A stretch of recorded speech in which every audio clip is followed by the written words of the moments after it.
উচ্চ মাধ্যমিক পরীক্ষায় প্রথম স্থান অধিকার করেছে পাপা কি বাড়ি, যার প্রাপ্ত নম্বর 499। কি বলছে তার পরিবার, চলুন শোনা যাক। এত নম্বর পেয়েছো তুমি, কেমন লাগছে তোমার? খুবই খারাপ লাগছে আমার, একটু বেশি বেশি ভালো হতো।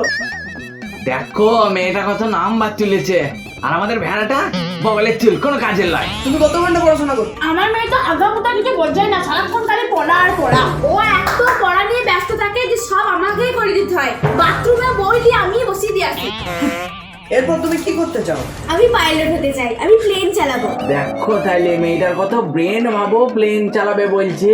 ও আমিও চালাতে পারবো, আমি এমন জিনিস চালাবো না সবাই আমার কথায় উঠবে বসবে। হ্যাঁ, টেনে যে পাস করে বিশাল কিছু করবি, ওই নাম্বারে টোটো চালাবি, সবাই তোর কথায় উঠবে বসবে। এই জন্য তো লাইফে কিছু করতে পারোনি।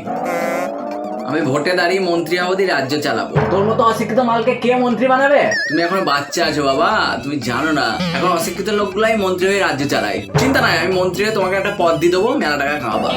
বুড়ের